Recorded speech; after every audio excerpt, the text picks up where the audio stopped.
Praise the lord. ಇವತ್ತಿನ ದಿವಸ ನಮ್ಮ ಧ್ಯಾನಕ್ಕಾಗಿ ಎಸ್ತೇರಳ ಪುಸ್ತಕ 6ನೇ ಅಧ್ಯಾಯವನ್ನು ನಾವು ಧ್ಯಾನ ಮಾಡೋಣ. ಆ ರಾತ್ರಿಯಲ್ಲಿ ಅರಸನಿಗೆ ನಿದ್ರೆ ಬರಲಿಲ್ಲ.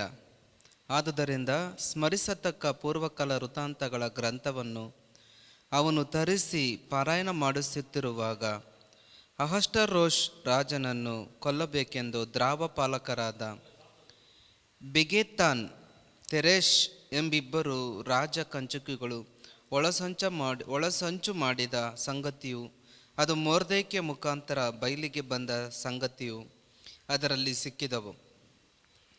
ಆಗ ಅರಸನು ಇದಕ್ಕಾಗಿ ಮೊರ್ದೆಕೈಗೆ ಯಾವ ಸ್ಥಾನಮಾನಗಳು ದೊರಕಿದವೆಂದು ವಿಚಾರಿಸಿದಾಗ ಅವನ ಸಾನ್ನಿಧ್ಯ ಸೇವಕರಾದ ಪರಿವಾರದವರು ಏನೂ ದೊರಕಲಿಲ್ಲ ಎಂದು ಹೇಳಿದರು. ಅರಸನು ಪ್ರಾಕಾರದಲ್ಲಿ ಯಾರಿದ್ದಾರೆ ಎಂದು ಕೇಳಿದನು. ಅಷ್ಟರಲ್ಲಿ ಹಾಮಾನನೇ ತಾನು ಸಿದ್ಧ ಮಾಡಿಸಿದ ಗಲ್ಲಿಗೆ ಮೊರ್ದೆಕೈಯನ್ನು ನೇತು ಹಾಕಿಸುವುದಕ್ಕೆ ಅರಸನ ಅಪ್ಪಣೆ ಪಡೆದುಕೊಳ್ಳಬೇಕೆಂದು ಅರಮನೆಯ ಹೊರಾಂಗಣ ಪ್ರಾಕಾರದಲ್ಲಿ ಬಂದಿದ್ದನು. ಆದುದರಿಂದ ರಾಜ ಕಂಚುಕಿಯರು, ಇಗೋ, ಪ್ರಾಕಾರದಲ್ಲಿ ಹಾಮಾನನಿರುತ್ತಾನೆ ಎಂದು ಭಿನ್ನಯಿಸಿದರು. ಆಗ ಅರಸನು ಅವನು ಒಳಕ್ಕೆ ಬರಲಿ ಅಂದನು. ಹಾಮಾನನು ಬಂದಾಗ ಅರಸನು ಯಾವನನ್ನು ಸನ್ಮಾನಿಸಬೇಕೆಂದು ಇಷ್ಟವುಳ್ಳವನಾಗಿರುತ್ತಾನೋ ಅಂಥವನಿಗೆ ಮಾಡತಕ್ಕದ್ದೇನು ಎಂದು ಅವನನ್ನು ಕೇಳಿದನು. ಹಾಮಾನನು, ಅರಸನು ನನ್ನನ್ನಲ್ಲದೆ ಇನ್ಯಾರನ್ನು ಸನ್ಮಾನಿಸುವುದಕ್ಕೆ ಇಷ್ಟವುಳ್ಳವನಾಗಿರುವನು ಅಂದುಕೊಂಡು ಅರಸನಿಗೆ, ಒಬ್ಬನನ್ನು ಸನ್ಮಾನಿಸಬೇಕೆಂದು ಅರಸನಿಗೆ ಇಷ್ಟವಿದ್ದರೆ ತಾನು ಧರಿಸಿಕೊಳ್ಳುವ ರಾಜವಸ್ತ್ರಗಳನ್ನು ಸವಾರಿ ಮಾಡುವ ಪಟ್ಟದ ಕುದುರೆಯನ್ನು ತರಿಸಿ ಆ ವಸ್ತ್ರಗಳನ್ನು ಕುದುರೆಯನ್ನು ಪ್ರಧಾನರಾದ ಅರಸನ ಸರದಾರರೊಬ್ಬನ ವಶಕ್ಕೆ ಕೊಟ್ಟು ಅರಸನು ಸನ್ಮಾನಿಸಬೇಕೆಂದಿರುವವರ ಪುರುಷನಿಗೆ ಆ ರಾಜವಸ್ತ್ರಗಳನ್ನು ಧರಣಿ ಮಾಡಿಸಿ ಅವನನ್ನು ಆ ಕುದುರೆಯ ಮೇಲೆ ಕುಳ್ಳಿರಿಸಿ ಪಟ್ಟಣದ ಮಧ್ಯದಲ್ಲಿ ಮೆರವಣಿಗೆ ಮಾಡಿಸುತ್ತಾ ಅವನ ಮುಂದೆ ಅರಸನು ಸನ್ಮಾನಿಸಬೇಕೆಂದಿರುವನನ್ನು ಗೌರವಿಸುವ ರೀತಿ ಇದೆ ಎಂದು ಪ್ರಕಟಣೆ ಮಾಡಿಸಬೇಕು ಎಂದು ಹೇಳಿದನು. ಕೂಡಲೇ ಅರಸನು ಹಾಮಾನನಿಗೆ, ನೀನು ಹೇಳಿದ ವಸ್ತ್ರಗಳನ್ನು ಕುದುರೆಯನ್ನು ಬೇಗನೆ ತೆಗೆದುಕೊಂಡು ಬಂದು ಅರಮನೆಯ ಬಾಗಿಲಲ್ಲಿ ಕೂತಿರುವ ಮೊರ್ದೆಕೈ ಎಂಬ ಯೆಹೂದ್ಯನಿಗೆ ಹಾಗೆಯೇ ಮಾಡು. ನೀನು ಹೇಳಿದವುಗಳಲ್ಲಿ ಒಂದನ್ನು ನೆರವೇರಿಸದೆ ಬಿಡಬೇಡ ಎಂದು ಅಪ್ಪಣೆ ಮಾಡಿದನು. Praise the lord. ಸ್ವಲ್ಪ ದೀರ್ಘವಾಗಿ ವಾಕ್ಯವನ್ನು ನಾವು ಓದಿದಿರಿ. ಸ್ವಲ್ಪ ಸಮಯ ನಾವು ಧ್ಯಾನ ಮಾಡೋಣ. ಈ ಓದಿದಂತಹ ವಾಕ್ಯದಲ್ಲಿ ಅಹಷ್ಟ ಅರಸನಿಗೆ ನಿದ್ರೆ ಬಂದಿಲ್ಲ ಎಂಬುದಕ್ಕೋಸ್ಕರ ಅವನು ಬೆಳಿಗ್ಗೆನೆ ಕಳೆದ ದಿವಸಗಳಲ್ಲಿ ಯಾವೆಲ್ಲ ಕಾರ್ಯ ನಡೀತು ಆ ವಿಷಯವನ್ನು ಮತ್ತೆ ಮೆಲುಕಾಕನ, ಆ ವಿಷಯವನ್ನು ಸ್ವಲ್ಪ ಓದ್ರಿ ಅಂತ. ಪಾರಾಯಣ ಅಂದರೆ ಓದ್ರಿ ಆ ವಿಷಯವನ್ನು ಅಂತ ಅರ್ಥ. ಸುಮಾರು ಒಂದು 6 ಗಂಟೆ ಇರ್ಬೋದು. ಅರಸನು ಬೆಳಗ್ಗೆನೆ ಎದ್ದಿದ್ದಾನೆ ಅಂದರೆ ಒಂದು 5 ಗಂಟೆಗೆ ಪಾರಾಯಣ ಮಾಡ್ತಾರೆ, ಓದಿಸ್ತಾ ಇರ್ಬೋದು. 6 ಗಂಟೆ ಒಂದು 5:15 ಹಾಮಾನನು ಬರ್ತಾ ಇದ್ದಾನೆ. ಯಾರಿಗೋಸ್ಕರ ಬರ್ತಾ ಇದ್ದಾನೆ ಅಂದರೆ, ನಾವು ವಾಕ್ಯ ಓದಿದ ಪ್ರಕಾರ ಮೊರ್ದೆಕೈನ ಗಲ್ಲಿಗೆ ಹಾಕಬೇಕು ಅಂತ. ಇಲ್ಲಿ ಮೊರ್ದೆಕೈನಿಗೆ ಗಲ್ಲಿಗೆ ಹಾಕಬೇಕು, ಅವನು ಪ್ರಾಣ ತೆಗಿಬೇಕಂತ ಹಾಮಾನನು ಬೆಳಿಗ್ಗೆನೆ ಅರಸನ ಹತ್ರ ಅನುಮತಿ ಪಡೆಯೋದಕ್ಕೆ ಬರ್ತಾ ಇದ್ದಾನೆ. ಅರಸನಿಗೆ ನಿದ್ರೆ ಬರದಿರೋ ಕಾರಣಕ್ಕೋಸ್ಕರ ಕೆಲವು ಪುಸ್ತಕಗಳನ್ನು, ಚರಿತ್ರ ಪುಸ್ತಕವನ್ನು ಓದಿಸ್ತಾ ಇದ್ದರೆ ಮೊರ್ದೆಕೈ ಬಗ್ಗೆ ವಿಷಯ ತಿಳಿತದೆ. ಆ ವಿಷಯ ಏನಂದರೆ, ಮೊರ್ದೆಕೈನು ಇಬ್ಬರು ಕಂಚುಕಿಯರು ಏನು ಮಾಡಿದ್ದಾರೆ, ಅರಸನ ಹೆಂಗಾದರೂ ಕೊಲೆ ಮಾಡಬೇಕು ಅಂತ ಅವರು ಪ್ಲ್ಯಾನ್ ಹಾಕೋದನ್ನು ಕೇಳಿಸ್ಕೊಂಡು ಅದು ಎಸ್ತೇರ್ ರಾಣಿಗೆ ಹೇಳಿದ್ದಾನೆ.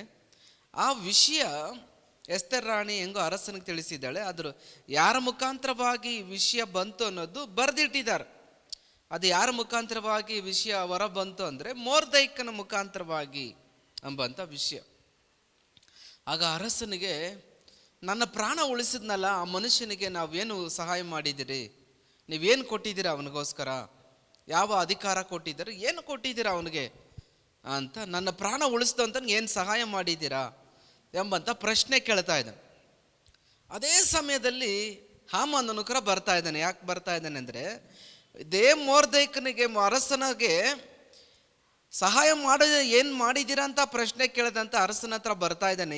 ಯಾಕೆ ಬರ್ತಾ ಇದ್ದಾನೆ ಅಂದರೆ, ಆ ಮೊರ್ದೆಕೈನ ಗಲ್ಲಿಗೆ ಹಾಕಬೇಕು ಹೆಂಗಾದ್ರು. ಯಾಕಂದರೆ ಈ ಹಾಮಾನನು ಮೊರ್ದೆಕೈನಿಗೆ ಅವ್ರಿಗೆ ಕೋಪ, ಹಾಮಾನನಿಗೆ ಮೊರ್ದೆಕೈ ಮೇಲೆ ಬಹಳ ಕೋಪ. ಯಾಕಂದರೆ ಈ ಹಾಮಾನನು ಒಂದು ಕುದುರೆ ಮೇಲೆ ಬರುವಾಗ, ಆ ಪಟ್ಟಣ ಬೀದಿಯಲ್ಲಿ ಬರುವಾಗ ಎಲ್ಲರೂ ಅವ್ರಿಗೆ ನಮಸ್ಕಾರ ಮಾಡಬೇಕಾಗಿತ್ತು, ಅಡ್ಡ ಬೀಳಬೇಕಾಗಿತ್ತು. ಆದರೆ ಮೊರ್ದೆಕೈನ ಹಂಗೆ ಮಾಡ್ತಾ ಇದ್ದಿಲ್ಲ.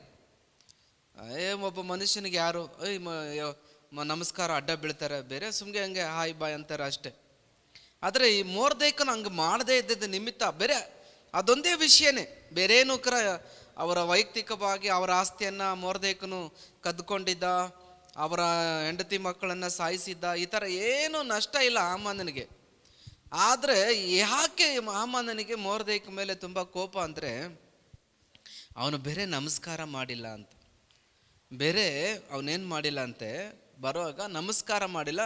ನಮಸ್ಕಾರ ಅಂದರೆ ಒಂದು ರೀತಿ ಅರ್ಧ ಬೆಂಡಾಗಿ ನಮಸ್ಕಾರ ಮಾಡಿಲ್ಲ ಅಂತ. ಅದೊಂದು ವಿಷಯಕ್ಕೆ ಅವನು ಪ್ರಾಣ ತೆಗಿಬೇಕು ಅಂತಿದ್ದಾನೆ.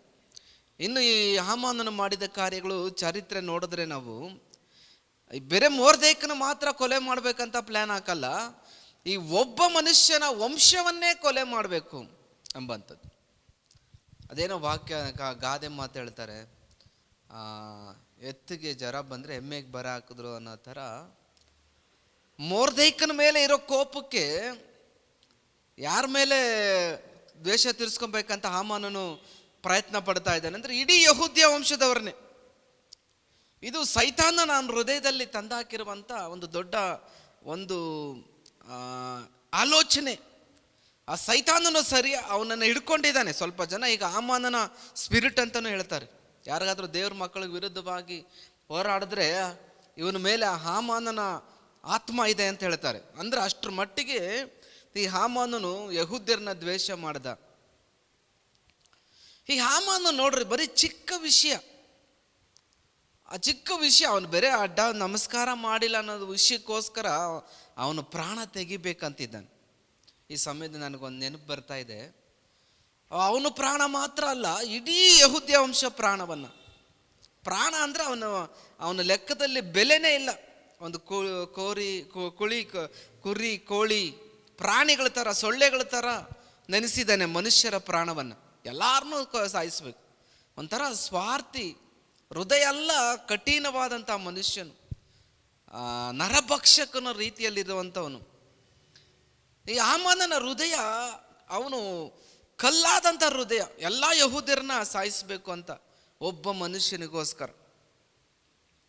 ಅದು ಯೋಚನೆ ಮಾಡಿದ್ರೆ ಅದು ಸೈತಾನನ ತಂದು ಹಾಕಿರುವಂಥ ಯೋಚನೆ. ಅದು ಈ ಸಮಯದಲ್ಲಿ ನನಗೊಂದು ಯೋಚನೆ ಬರ್ತಾ ಇದೆ. ಏನಂದರೆ, ಒಂದು ಕಡೆ ಒಬ್ಬನು ಬಸ್ ಸ್ಟಾಪ್ ಹತ್ರ ಒಂದು ಟಿಫಿನನ್ನು ತೆಗೆದುಕೊಂಡು ಊಟಕ್ಕೆ, ಮಧ್ಯಾಹ್ನ ಊಟಕ್ಕೆ ಒಂದು ಟಿಫಿನ್ ಕ್ಯಾರನ್ನು ತಗೊಂಡು ಬಸ್ ಸ್ಟಾಪಲ್ಲಿ ಕುಳಿತಿದ್ನಂತೆ. ಒಂದು ಬಸ್ ಯಾವುದೋ ಬರ್ತಾ ಇದೆ, ಅದ್ರ ಹೆಸರು ನೋಡೋಣ ಏನು ಅಂತ ನೋಡೋಣ ಅಂತ ಆ ಟಿಫಿನ್ನ ಅಲ್ಲಿ ಬಿಟ್ಬಿಟ್ಟು ಸ್ವಲ್ಪ ಮುಂದೆ ಹೋಗಿದ್ದಾನೆ. ಅದನ್ನು ಇದು ನನ್ನ ಬಸ್ ಅಲ್ಲ ಅಂತ ಅವ್ನು ಮತ್ತೆ ಬರೋಷ್ಟಕ್ಕೆ ಹತ್ರ ಒಂದು ಅರ್ಧ ನಿಮಿಷ ಅಷ್ಟರೊಳಗಡೆ ಯಾವುದೋ ಒಂದು ನಾಯಿ ಬಂದು ಏನು ಮಾಡಿದೆ, ಆ ಟಿಫಿನೆಲ್ಲ ಚೆಲ್ಬಿಟ್ಟು ಅದನ್ನು ತೆಗೆದು ಆ ಊಟನೆಲ್ಲ ಚೆಲ್ಬಿಟ್ಟು ತಿಂತಾ ಇದೆ. ಅವನಿಗೆ ಕೋಪ ಬಂದು ಆ ನಾಯಿನ ಓಡಿಸಿ ಆ ಟಿಫಿನೆಲ್ಲ ಇರೋಂಥ ಅನ್ನ ಬಿಸಾಕ್ಬಿಟ್ಟು ಅವನು ಟಿಫಿನ್ ಕಾರಲ್ಲಿ ತಗೊಂಡು ಬಂದು ಬಸ್ ಹತ್ತದ್ನಂತ. ಆ ಬಸ್ ಹತ್ತಿದ್ಬಿಟ್ಟು ಇಳಿಯುವಾಗ ಬೇರೆ ಜಾಗದಲ್ಲಿ ಇಳಿಯುವಾಗ ಯಾವುದೋ ನಾಯಿ ಅಡ್ಡ ಬಂತಂತೆ. ಅದಕ್ಕೆ ಆ ನಾಯಿನ ಒದೆಯಕ್ಕೆ ಹೋಗ್ತಾನಂತೆ. ಎಲ್ಲ ನಾಯಿ ಜಾತಿಗಳೆಲ್ಲ ಹಿಂಗೆ, ಈ ನಾಯಿಗಳೆಲ್ಲ ಹಿಂಗೆ ಅಂತ. ಅಂದರೆ ಎಲ್ಲೋ ಒಂದು ಕಡೆ ಟಿಫಿನ್ ತಿಂದಿದ್ದಕ್ಕೆ ಎಲ್ಲಿ ಸಿಕ್ತೋ ನಾಯಿಗಳೆಲ್ಲದ ಮೇಲೂ ಅವನು ಕೋಪ ಮಾಡ್ಕೊಳ್ತಾ ಇದ್ದಾನೆ.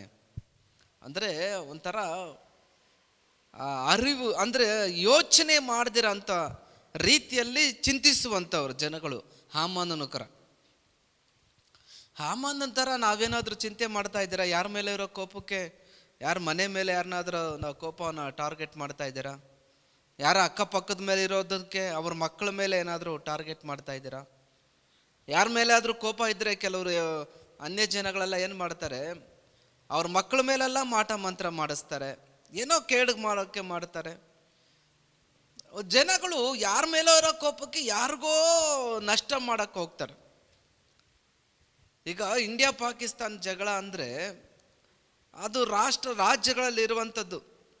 ಅದಕ್ಕೋಸ್ಕರ ಅಲ್ಲಿರುವಂಥ ಸೈನಿಕರು ಬೇರೆ ಬೇರೆ ಸೈನಿಕರನ್ನ ಸಾಯಿಸ್ತಾ ಇದ್ದಾರೆ. ಭಯೋತ್ಪಾದಕರು ಯಾರ ಮೇಲೋ ಇರೋ ಕೋಪಕ್ಕೆ ಯಾರೋ ಆತ್ಮಹತ್ಯೆ ದಾಳಿಯನ್ನು ಕಟ್ಕೊಂಡ್ಬಂದು ಎಲ್ಲೋ ಇರುವಂಥ ಗುಂಪುಗಳ ಅಮಾಯಕ ಜನಗಳನ್ನ ಸಾಯಿಸ್ತಾ ಇದ್ದಾರೆ. ಅರ್ಥ ಇಲ್ಲದಿರೋಂಥ ರೀತಿಯಲ್ಲಿ ಲೋಕ ವರ್ತಿಸ್ತಾ ಇದೆ. ಈ ರೀತಿಯಾಗಿ ನಾವೇನಾದರೂ ಮಾಡ್ತಾ ಇದ್ದೀರಾ? ಹಾಮಾನನ ಹೃದಯ ನಮ್ಮಲ್ಲಿದೆಯಾ? ಆ ಹೃದಯ ಸರಿಯಿಲ್ಲ, ಅಂಥ ಮನಸ್ಸು ಸರಿ ಇಲ್ಲ. ಅದು ಅದು ಅದು ದೇವರು ನೋಡುವಾಗ ಅದಕ್ಕೆ ನಿನಗೆ ಗೊತ್ತಾಗುತ್ತೆ ನನ್ನ ಕಾರ್ಯದಲ್ಲಿ ನ್ಯಾಯ ಇಲ್ಲ ಅಂತ. ಅತ್ತೆ ಮೇಲಿರೋ ಕೋಪಕ್ಕೆ ಯಾರ ಮೇಲೋ ಕೋಪ ತೀರಿಸೋದು, ಯಾರ ಮೇಲೋ ಇರೋ ಕೋಪಕ್ಕೆ ಯಾರ ಮೇಲೂ ದ್ವೇಷ ಕಾರೋದು, ಇದು ಒಂದು ರೀತಿ ಹಾಮಾನನ ದುರಾತ್ಮ, ಹಾಮಾನನ ಮನಸ್ಥಿತಿ ಇರುವಂಥ ದುರಾತ್ಮ. ಇದು ನಮ್ಮಿಂದ ತೊಲಗಿಸ್ಬೇಕು. ಇದರಿಂದ ಬಹಳ ನಷ್ಟ ಅನುಭವಿಸ್ತೀರಿ ಹೊರತು ಯಾರು ಆಶೀರ್ವಾದ ಹೊಂದೋದಿಲ್ಲ. ಆದರೆ ಇವತ್ತು ನನ್ನ ಈ ಸಂದೇಶದ ಧ್ಯಾನ ಏನಂದರೆ, ಆ ಸಂದೇಶದ ಹೆಸರ ಧ್ಯಾನದ ಪೀಠಿಕೆ ಏನಂದರೆ, ಯಥಾರ್ಥ ಚಿತ್ತರಿಗೆ ದೇವರ ಸಹಾಯ ಸಿಗ್ತದೆ ಅಂತ ಪೀಠಿಕೆ. ಈಗ ಇಲ್ಲಿ ಮೊರ್ದೆಕೈನ ವ್ಯಕ್ತಿ ಬಗ್ಗೆ ಸ್ವಲ್ಪ ಧ್ಯಾನ ಮಾಡೋಣ. ನೋಡ್ರಿ, ಹಾಮಾನನು ಅವನನ್ನು ಕೊಲೆ ಮಾಡಬೇಕಂತ ರಾತ್ರಿ ಎಲ್ಲ ನೇಣಗಂಬನ ಏನು ಮಾಡಿದ್ದಾನೆ, ಪ್ರಿಪೇರ್ ಮಾಡಿದ್ದಾನೆ.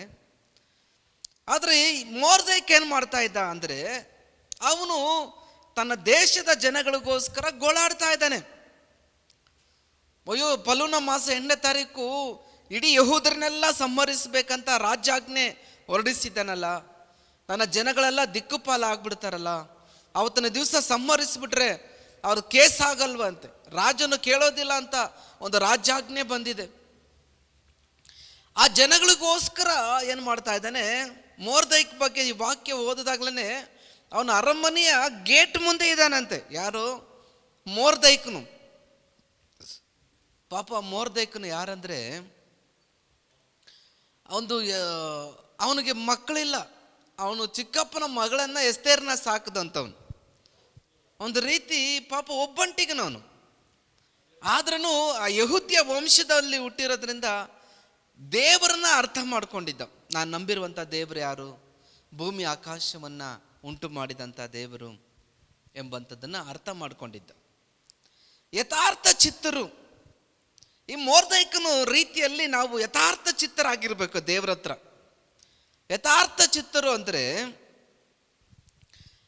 ದೇವ್ರ ಹತ್ರ ಇದ್ದೀನಿ, ನನಗೆ ಒಳ್ಳೆಯದಾಗಲಿ ಕೆಟ್ಟದಾಗಲಿ ನನಗೆ ದೇವರೇ ಎಂಬಂಥ ಮನಸ್ಥಿತಿ. ಕೆಲವರ ಮನಸ್ಥಿತಿ ಹೆಂಗೆ ಗೊತ್ತಾ? ದೇವ್ರ ಹತ್ರ ಅವರಿದ್ದರೆ, ದೇವರ ಅನ್ಯೋನ್ಯತೆಯಲ್ಲಿದ್ದರೆ ಅವ್ರಿಗೇನು ಕೇಡಾಗಬಾರ್ದು, ನಷ್ಟನೇ ಆಗಬಾರ್ದು, ಜ್ವರ ಬರಬಾರ್ದು, ರೀತಿ ಏನು ಕಾಯಿಲೆ ಬರಬಾರ್ದು, ರೀತಿ ಏನೋ ನಷ್ಟ ಆಗಬಾರ್ದು, ಏನೋ ಸಮಸ್ಯೆ ಬರಬಾರ್ದು. ಬಂದಿದ ತಕ್ಷಣ ಅವ್ರದ್ದು ದೇವ್ರನ್ನ ಪ್ರಶ್ನೆ ಕೇಳ್ತಾರೆ, ದೇವ್ರೆ ನಾನು ನಿನ್ನ ಹತ್ರನೇ ಇರ್ತೀನಿ, ನಿನ್ನ ಜೊತೆಗೆ ಇರ್ತೀನಿ, ಯಾವಾಗೂ ಪ್ರಾರ್ಥನೆಯಲ್ಲಿ ಇರ್ತೀನಿ, ನನಗೆ ಯಾಕೆ ಈ ಕಷ್ಟ ಅಂತ ಪ್ರಶ್ನೆ ಕೇಳ್ತಾರೆ. ಅದು ಯಥಾರ್ಥ ಭಕ್ತರ ಗುಣ ಅಲ್ಲ. ಅದು ಲಾಭ. ದೇವ್ರ ಮೇಲೆ ಅವ್ರು ದೇವ್ರನ್ನ ಯಾಕೆ ಕಾತ್ಕೊಂಡಿದ್ದಾರೆ ಅಂದರೆ, ದೇವ್ರ ಹತ್ರ ಇದ್ದರೆ ನಮಗೆ ಒಳ್ಳೇದಾಗ್ತದೆ, ಸಂರಕ್ಷಣೆ ಸಿಗ್ತದೆ, ನಮಗೇನು ಕೇಡಾಗಲ್ಲ ಅನ್ನೋದಕ್ಕೋಸ್ಕರ ಇರುವಂಥವ್ರು. ಅದು ಯಥಾರ್ಥ ಭಕ್ತಿ ಅಲ್ಲ. ಪೌಲ್ ಹೇಳ್ತಾನೆ, ಯಥಾರ್ಥ ಭಕ್ತಿ ದೊಡ್ಡ ಲಾಭ ಅಂತೆ. ಅದರಿಂದ ಆ ಲಾಭ ಇಹದಲ್ಲೂ ಪರದಲ್ಲಿಯೂ ಸನ್ಮಾನಿಸತಕ್ಕಂಥದ್ದು. ಇವತ್ತು ಈ ಸಂದೇಶವನ್ನು ಕೇಳ್ತಾ ಇರುವಂಥ ನಮ್ಮಲ್ಲಿ ಯಥಾರ್ಥ ಭಕ್ತಿ ಇದೆಯಾ? ಯಥಾರ್ಥ ಚಿತ್ರ ನಾವಾಗಿದ್ದೀರಾ ದೇವ್ರ ಮೇಲೆ? ಮೊರ್ದೆಕೈನ ನೆನೆಸಿದ್ರೇ ಪಾಪ ಬೇರೆ ಯಹೂದ್ಯ ಜನಗಳಿಗೋಸ್ಕರ, ಆ ಜನಗಳೆಲ್ಲ ಸಾಯ್ತಾರೆ ಅನ್ನೋದಕ್ಕೋಸ್ಕರ ಗೋಣಿ ತಟ್ಟನ್ನು ಹೊದ್ಕೊಂಡು ತಲೆಗೆ ಬೂದಿಯನ್ನು ಹಾಕ್ಕೊಂಡು ಗೋಳಾಡ್ತಾ ಇದ್ದಾನೆ ರಾತ್ರಿ ಹಗಲು. ಆ ಬಡಪಾವಿ ಪ್ರಾಣ ತೆಗಿಬೇಕಂತ ಹಾಮಾನನು ರಾತ್ರಿ ನೇಣುಗಂಬ ಮಾಡಿದ್ದಾನೆ. ಅವನಿಗೆ ಈ ಮನುಷ್ಯನು ಕಷ್ಟದಲ್ಲಿ ಇದ್ದಾನೆ, ದೇವ್ರನ್ನ ಹುಡುಕ್ತಾ ಇದ್ದಾನೆ, ದೇವ್ರನ್ನ ಎದುರು ನೋಡ್ತಾ ಇದ್ದಾನೆ. ನಮ್ಮಲ್ಲುಕ್ರ ದೇವರು ಯಥಾರ್ಥ ಭಕ್ತಿಯನ್ನು ನೋಡ್ತಾನೆ. ಯಥಾರ್ಥ ಭಕ್ತಿ ಉಂಟವ್ರನ್ನ ದೇವರು ಮೆಚ್ಚುತ್ತಾನೆ.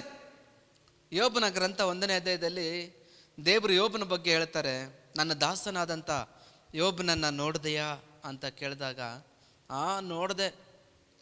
ಅವನು ನಿನ್ನ ಮೇಲೆ ಯಾಕೆ ಭಯ ಭಕ್ತಿ ಇಟ್ಟಿದ್ದಾನೆ ಗೊತ್ತಾ ಅಂತ ಕೇಳಿಬಿಟ್ಟು ಹೇಳ್ತಾನೆ ಸೈತಾನ್, ನೀನು ಅವನಿಗೆ ಏನು ಕೇಡಾಗ್ದಿರಂಗೆ ಬೇಲಿ ಹಾಕಿದ್ಯಾ, ಅವನ ಕೈ ಹಾಕುವಂಥ ಕೆಲಸವನ್ನೆಲ್ಲ ಆಶೀರ್ವದಿಸಿದ್ಯಾ, ಆ ದೇಶದಲ್ಲೇ ಐಶ್ವರ್ಯವಂತನಾಗಿದ್ದಾನೆ, ಅವನಿಗೆ ಅನಾರೋಗ್ಯ ಇಲ್ಲ, ಎಲ್ಲ ಚೆನ್ನಾಗಿದ್ದಾನೆ, ಅದರಿಂದ ಲಾಭ ಇದೆ ನನಗೆ, ದೇವರ ಭಯಭಕ್ತಿ ಇರೋದ್ರಿಂದ ಅವನು ನಿನ್ನ ಮೇಲೆ ಭಯಭಕ್ತಿ ಇಟ್ಟಿದ್ದಾನೆ, ಅವನ್ನ ನಿನ್ನ ಕೈ ತೆಗೆದುಬಿಡು, ನಷ್ಟವಾಗಲಿ ಅವನಿಗೆ, ನಿನ್ನ ಕಣ್ಣೆದುರೇ ಅವನು ನಿನ್ನ ದೂಷಿಸ್ತಾನೆ ನೋಡು ಅಂತ ಹೇಳ್ತಾನೆ. ಆಗ ದೇವ್ರಿಗೆ ಯೋಬನಂಥ ಭಕ್ತನು ಲೋಕಕ್ಕೆ ಗೊತ್ತಾಗಬೇಕು. ನಾನು ದೇವ್ರನ್ನ ಬೈಕೊಂತ ಇದ್ದೆ, ಏನಪ್ಪ ಸುಮ್ಗೆ ಇರೋಂಥ ವ್ಯಕ್ತಿನ, ನಿನ್ನಲ್ಲಿ ಭಯಭಕ್ತಿ ಉಳ್ಳಂಥ ವ್ಯಕ್ತಿನ ಆ ಸೈತಾನ್ ಹತ್ರ ಪ್ರಶ್ನೆ ಕೇಳಿದೆ ಯಾಕೆ ನೀನು, ನನ್ನ ದಾಸನಾದಂಥ ಯೋಬನ್ನ ನೋಡದ ಅಂತ ಪ್ರಶ್ನೆ ಕೇಳಿದೆ ಯಾಕೆ, ಮತ್ತೆ ಕೇಳಿಬಿಟ್ಟು ಅವನೇನಾದರೂ ಮಾಡ್ಕೊತ ನೀನು ಒಪ್ಪಿಸ್ಕೊಟ್ಟಿದ್ದೆ ಯಾಕೆ ಅಂತ ನಾನು ದೇವ್ರನ್ನ ಸುಮ್ಮನೆ ಬೈಕೊತ ಇದ್ದೆ, ಯಾಕೆ ದೇವ್ರು ಹಿಂಗೆ ಮಾಡಿದ್ರು ಎಂಬಂಥದ್ದು. ಆದರೆ ಇದರ ದೇವರ ಉದ್ದೇಶ ಏನಂದರೆ, ಲೋಕದಲ್ಲಿ ಇಂಥ ಯಥಾರ್ಥ ಭಕ್ತರು ನನಗೆ ಬೇಕು, ಅಂಥವ್ರನ್ನ ನಾನು ಮೆಚ್ಚುತ್ತೀನಿ ಅನ್ನೋದು ಲೋಕ ತಿಳ್ಕೊಳ್ಬೇಕು. ಅಂದರೆ ಒಬ್ಬ ಮನುಷ್ಯನು ದೇವರಲ್ಲಿ ಭಯ ಭಕ್ತಿ ಉಳ್ಳಂಥ ಮನುಷ್ಯನಿಗೆ ಏನು ನಷ್ಟ ಬಂದ್ರೂ, ಕಷ್ಟಗಳು ಬಂದ್ರೂ ಅವನು ದೇವ್ರ ಮೇಲೆ ಪ್ರೀತಿಯನ್ನು ಕಳ್ಕೊಳ್ಬಾರ್ದು. ಅದು ಯಥಾರ್ಥ ಭಕ್ತಿ. ಕೆಲವರಿಗೆ ದೇವ್ರ ಮೇಲೆ ಯಾಕೆ ಭಯ ಭಕ್ತಿ ಅಂದರೆ, ಏನೋ ಲಾಭಕ್ಕೋಸ್ಕರ. ಆ ಅರಸರುಗಳ ಪುಸ್ತಕಗಳಲ್ಲಿ ಅಲ್ಲಿ ಇಲ್ಲಿ ನೋಡ್ತೀರಿ ನಾವು, ನೋಡುವಾಗ ಕೆಲವು ಅರಸರುಗಳು ಏನು ಮಾಡ್ತಾರೆ ಗೊತ್ತಾ, ಬೇರೆ ದೇವರುಗಳನ್ನು ಆರಾಧನೆ ಮಾಡೋಕ್ಕೆ ಅವರು ಮುಂದಾಗ್ತಾರೆ. ಯಾಕೆ ಅಂತ ಕೇಳಿದ್ರೆ, ಈ ದೇವರ ಭಕ್ತರಿಗೆ ಅಲ್ಲಿ ಆ ದೇಶದ ಮೇಲೆ ಜಯ ಕೊಟ್ಟರು, ಅದಕ್ಕೆ ನಾನು ಈ ದೇವರನ್ನ ಆರಾಧನೆ ಮಾಡ್ತೀನಿ, ನನಗೂ ಜಯ ಸಿಗ್ತದೆ. ಬಾಲಾಕನನ್ನ ಆರಾಧನೆ ಮಾಡಕ್ಕೆ ಹೋದ್ರೆ ಯಾಕಂದ್ರೆ ಸಂತತಿ ಮಳೆ ಕೊಡ್ತಾನೆ ಅಂತ, ಮೊಲಕೆ ದೇವತೆನ ಆರಾಧನೆ ಮಾಡಕ್ಕೆ ಹೋದ್ರೆ ಯಾಕಂದ್ರೆ ಸಂತತಿ ಕೊಡ್ತಾಳೆ ಅಂತ. ಒಂದೊಂದಕ್ಕೂ ಒಂದೊಂದು ದೇವರನ್ನ ಅವರು ಆಯ್ಕೆ ಮಾಡ್ತಾ ಇದ್ದಾರೆ. ಯಾಕೆ ಅಂದರೆ ಅವ್ರಿಗೇನೋ ಲಾಭ ಪಡ್ಬೇಕಂತ. ಇವತ್ತು ನಾವು ಯಥಾರ್ಥ ಭಕ್ತಿ ನಮಗಿರ್ಬೇಕಂದ್ರೆ, ನಾವು ನಂಬಿರುವಂಥ ದೇವರು ಯಾರು ಎಂಬಂಥದ್ದನ್ನು ನಾವು ಮೊದಲು ಅರಿಬೇಕು. ನಾವು ಅವಾಗ ಅರಿತಾದ ಮೇಲೆ ಆ ದೇವರ ಹತ್ರ ಹೆಂಗಿರಬೇಕು ಎಂಬಂಥದ್ದನ್ನು ನಾವು ತಿಳ್ಕೊಳ್ಬೇಕು. ನಾವು ನಂಬಿರುವಂಥ ದೇವರೇ ನಿಜವಾದಂಥ ದೇವರು, ಏಸಪ್ಪನೇ ನಿಜವಾದಂಥ ದೇವರು. ಯಾಕೆಂದರೆ ಆತನ ಮೂಲಕವಾಗಿ ಸಮಸ್ತವೂ ಉಂಟಾಯ್ತಂತ. ಉಂಟಾಗಿರುವಂಥ ವಸ್ತುಗಳಲ್ಲಿ ಒಂದಾದರೂ ಆತನಿಲ್ಲದಿರ ಉಂಟಾಗಿಲ್ಲ ಅಂತ. ಆತನ ಒಬ್ಬನೇ ದೇವರು ಎಂಬಂಥದ್ದನ್ನು ನಾವು ತಿಳಿದ ಮೇಲೆ ಆತನನ್ನು ಹಿಂಬಾಲಿಸೋಕ್ಕೆ ನಮಗೆ ಏನಾಗಬೇಕು, ಬೇರೆ ದೇವರಿಲ್ಲ, ಬೇರೆ ರಕ್ಷಕನಿಲ್ಲ ಅಂತ ತಿಳಿದಾದ್ಮೇಲೆ ಬೇರೆ ಎಲ್ಲೇ ಏನು ಅದ್ಭುತಗಳಾಗಲಿ, ಬೇರೆ ದೇವರುಗಳ ಹೆಸರುಗಳಲ್ಲಿ ಅದ್ಭುತಗಳಾಗಲಿ, ಅತಿಶಯಗಳಾಗಲಿ, ಇವೆಲ್ಲ ಸೈತಾನನು ಮಾಡ್ತಾನೆ ಎಂಬಂಥದ್ದು ಅರಿವು ನಮ್ಮಲ್ಲಿದ್ದರೆ, ನಮ್ಮ ಎಂಥ ಕಷ್ಟದಲ್ಲೂ ಕೂಡ ನಾವೇನು ಮಾಡಲ್ಲ, ನಮ್ಮ ಭಯ ಭಕ್ತಿಯನ್ನು ನಾವು ದೇವ್ರ ಮೇಲೆ ಕಳ್ಕೊಳಲ್ಲ. ಕಷ್ಟ ಬರ್ತದೆ, ದೇವರಲ್ಲಿ ನಂಬಿರುವಂಥ ಮಕ್ಕಳಿಗೆ ಕಷ್ಟ ಬರ್ತದೆ. ಯಾಕೋಬನ ಗ್ರಂಥ 1ನೇ ಅಧ್ಯಾಯದಲ್ಲಿದೆ, ಪ್ರಿಯ ಸ್ನೇಹಿತರೆ, ನೀವು ತುಂಬ ನಾನಾ ವಿಧವಾದಂಥ ಕಷ್ಟಗಳಲ್ಲಿ ಬಿದ್ದಿರುವಾಗ ಅದನ್ನು ಕೇವಲ ಆನಂದಕರವಾಗಿ ಎಣಿಸಿರಿ, ಅವನು ಪರಿಶೋಧಿತನಾದ ಮೇಲೆ ಜೀವ ಎಂಬಂಥ ಜಯಮಾಲೆಯನ್ನು ಹೊಂದುತ್ತಾನೆ. ಅಂದರೆ ಪರಿಶೋಧನೆ ಆಗ್ತದೆ ನಮಗೆ. ದೇವರಲ್ಲಿ ಭಯಭಕ್ತಿ ಉಳ್ಳಂಥ ಮನುಷ್ಯನಿಗೆ ಪರಿಶೋಧನೆ ಆಗ್ತದೆ. ಅದು ಹೆಂಗೆ ಪರಿಶೋಧನೆ ಆಗ್ತದೆ? ನಿನಗೇನು ಕೇಡಾಗಲ್ಲ, ನಿನಗೆ ಒಳ್ಳೆತನ ಇರ್ತದೆ, ಆರೋಗ್ಯ ಇರ್ತದೆ, ಸಾಯ ಗಂಟನು. ಅವಾಗ ನೀನು ಹೇಳ್ತೀಯ, ನೀನು ಯೋಬನಿಗಿಂತ ಭಕ್ತನ ಅನ್ಕೊಂಡ್ಬಿಡ್ತೀಯ. ನಿನ್ನ ಲೈಫಲ್ಲಿ ಶೋಧನೆಗಳು ಬರದೇ ಇದ್ರೆ, ನಿನಗೆ ನಷ್ಟಗಳಿಲ್ಲ ಅಂದರೆ ನೀನು ಅನ್ಕೊಂತೀಯ ನಾನು ಯೋಬನಿಗಿಂತಲೂ ಭಕ್ತಿವಂತನು. ಆ ಪರಿಸಾಯನೋಪ ದೇವಾಲಯದ ಮುಂದೆ ನಿಂತ್ಕೊಂಡು ಪ್ರೇಯರ್ ಮಾಡಿದ್ನಲ್ಲ, ಆ ಥರ ಅನ್ಕೊಂಡ್ಬಿಡ್ತೀಯ ನೀನು. ಕೆಲವ್ರು ಭಯ ಭಕ್ತಿ ಎಷ್ಟು ಗೊತ್ತಾ, ಅವ್ರ ಮನೆಯಲ್ಲಿ ಏನಾದರೂ ನಾಯಿ ಸತ್ತೋಗ್ಬಿಟ್ರೇನು, ಅಪ್ಪ ದೇವ್ರೇ ನಿನಗೆ ಕಣ್ಣಿಲ್ವಾ ಅಂತಾರೆ. ಯೋಬನ ಮಕ್ಕಳು ಸತ್ತೋದ್ರಂತ, 10 ದಿವಸ 10 ಮಕ್ಕಳು, ಪ್ರಾಣಿಗಳು ಎಲ್ಲ ಕಳ್ಕೊಂಡ್ರನು ಬರಿಗೈಯಲ್ಲಿ ಬಂದೆ, ಬರಿಗೈಯಲ್ಲಿ ಹೋಗ್ತಾ ಇದ್ದೀನಿ. ಯಥಾರ್ಥ ಭಕ್ತಿ ಅನ್ನೋದು, ಆದರೆ ಭಕ್ತವಂತರಿಗೆ ಶೋಧನೆಗಳು ಬರ್ಬೋದು, ಆದರೆ ಒಂದು ಮಾತ್ರ ನಿಜ, ದೇವರು ಆ ಶೋಧನೆಯಿಂದ ನೀನು ತಪ್ಪಿಸ್ತಾನೆ. ಮೊರ್ದೆಕೈನಿಗೆ ಹಾಮಾನನು ರಾತ್ರಿ ಎಲ್ಲ ನೇಣಗಂಬ ತಯಾರು ಮಾಡಿದರೆ, ದೇವರು ಎಲ್ಲಿ ಕಾರ್ಯ ಮಾಡಿದ್ರೆ ಮೊರ್ದೆಕೈನು ದೇವರ ಭಕ್ತನು, ದೇವರನ್ನೇ ದೃಷ್ಟಿಸ್ತಾ ಇದ್ದಾನೆ. ಆತನನ್ನು ದೃಷ್ಟಿಸಿದಂಥ ಮಕ್ಕಳು ಲಜ್ಜೆಗೆಟ್ಟು ಹೋಗೋದಿಲ್ಲ ಅಂತ. ಆತನನ್ನು ದೃಷ್ಟಿಸಿದಂಥ ಮಕ್ಕಳು ಏನಾಗಲ್ಲ, ಲಜ್ಜೆಗೆಟ್ಟು ಹೋಗೋದಿಲ್ಲ. ಬದಲಿಗೆ ಅದು ಪ್ರಕಾಶವಂತದ್ದು. ದೇವರು ಬಲವಾದಂಥ ಕೋಟೆ. ಆತನ ಸನ್ನಿಧಾನವನ್ನು ಹೋಗಿ ಹುಡುಕುವಂಥವರಿಗೆ ಅದು ಬಲವಾದಂಥ ಬುರುಜು. ಅವನು ಯಾರಿಗೋ ಪ್ರೇಯರ್ ಮಾಡ್ತಾ ಇದ್ದಾನೆ, ಆದರೆ ದೇವರು ಅವನಿಗೆ ಬರುವಂಥ ಕೇಡನ್ನು ನೋಡಿ ಎಲ್ಲಿ ಯಾವ ವ್ಯಕ್ತಿಯನ್ನು ಪ್ರೇರೇಪಿಸಬೇಕು ಎಂಬಂಥದ್ದನ್ನು ದೇವರು ನೋಡಿ ರಾತ್ರಿನೇ ನಿದ್ದೆ ಕೊಡ್ತಾ ಇಲ್ಲ ಅರಸನಿಗೆ. ನಿದ್ದೆ ಕೊಡದಿದ್ದ ನಿಮಿತ್ತವಾಗಿ ಅವನು ಪಾರಾಯಣ ಮಾಡ್ತಾ ಇದ್ದಾನೆ. ಮೊರ್ದೆಕೈನು ಮಾಡಿದಂಥ ಒಳ್ಳೆಯದು ಅವನ ನೆನಪಿಗೆ ತರಿಸ್ತಾ ಇದ್ದಾನೆ. ಯಾಕಂದರೆ ದೇವರ ದೃಷ್ಟಿಯಲ್ಲಿ ಆ ಭಕ್ತನ ಪ್ರಾಣ ಅಮೂಲ್ಯ. ದೇವರ ದೃಷ್ಟಿಯಲ್ಲಿ ದೇವರ ಹತ್ರ ಯಥಾರ್ಥವಾಗಿರುವಂಥ ಪ್ರತಿಯೊಬ್ಬರು ಪ್ರಾಣಕರ ಅಮೂಲ್ಯ. ನಿಮ್ಮ ಪ್ರಾಣವನ್ನು ಆ ಯೆಹೋವ ನಿಜವಾದಂಥ ಕುರಿಗಾಗಿ ಕಾಯ್ತಾನೆ. ಆದರೆ ಯಥಾರ್ಥವಾಗಿರ್ರಿ, ಯಥಾರ್ಥ ಭಕ್ತಿ ಉಳ್ಳಂಥವರಾಗಿರ್ರಿ. ಯಥಾರ್ಥರಿಗೆ ದೇವರ ಸಹಾಯ ಸಿಕ್ಕೇ ಸಿಗ್ತದೆ. ತನ್ನ ಭಕ್ತರ ಪ್ರಾಣವನ್ನು ಆತನು ಅಲ್ಪ ಅಂತ ಎಣಿಸೋದಿಲ್ಲ ಅಂತ. ಅಲ್ಪ ಅಂತ ಯಾವತ್ತೂ ದೇವರು ಎಣಿಸೋದಿಲ್ಲ. ಅಲ್ಪ ಅಂದರೆ ಏನಂದರೆ, ಒಂದು ವೇಳೆ ಒಂದು ನದಿಯಲ್ಲಿ ನೀವು ಹೋಗ್ತಾ ಇರ್ತೀರ ಅಂದ್ಕೊಳ್ಳಿ. ಆ ನದಿ ಒಳಗಡೆ ಹೋಗುವಾಗ ಒಂದು 5 ರೂಪಾಯಿ ಬಿದ್ದೋಯ್ತು ನದಿ ಒಳಗಡೆ. ಅವಾಗ ನೀವೇನಲ್ಲ ಅಷ್ಟೇನು ಕೇರ್ ಮಾಡಲ್ಲ, ಪರವಾಗಿಲ್ಲ ಅಂತ. ಹಂಗೆ ನಿಮ್ಮ ಮಗು ಏನಾದರೂ ಬಿದ್ದೋಯ್ತು ಅಂದ್ಕೊಳ್ರಿ, ಅವಾಗ ಹೋದ್ರವಾಗ್ಲೇ ಬಿಡ್ತೀರಾ? ಹಂಗೆ ನೀವು ಧುಮುಕ್ತೀರ, ಈಜು ಬರದೇ ಇದ್ರೂ ಧುಮುಕ್ಬಿಡ್ತೀರ ಭಯಕ್ಕೆ. ಅದೇ ಅಮೂಲ್ಯ ಅನ್ನೋದು. ಅಂದರೆ ಒಬ್ಬ ತಾಯಿ, ಒಬ್ಬ ತಂದೆ ಅಮೂಲ್ಯ ಪ್ರಾಣ, ಮಕ್ಕಳ ಪ್ರಾಣ ಅಮೂಲ್ಯ ಅಂತಾರೆ. ಅದಕ್ಕಿಂತ ಹೆಚ್ಚಾಗಿ ದೇವರು ತನ್ನ ಭಕ್ತರ ಪ್ರಾಣವನ್ನು ಅಮೂಲ್ಯವಾಗಿ ಎಣಿಸ್ತಾನೆ. ಆತನಲ್ಲಿ ಯಥಾರ್ಥ ಚಿತ್ತರಾಗಿರೋಂಥವ್ರನ್ನ ಭಕ್ತಿಯನ್ನು ದೇವರು ನೋಡಿ ಮೆಚ್ತಾನೆ. ನೋಡ್ದ ನನ್ನ ದಾಸನಾದಂಥ ಯೋಬನ ಥರ, ನೋಡ್ದ ನನ್ನ ದಾಸನಾದಂಥ ಮೊರ್ದೆಕೈನು ನನ್ನ ಜನಗಳಿಗೋಸ್ಕರ ಗೋಳಾಡ್ತಾ ಇದ್ದಾನೆ.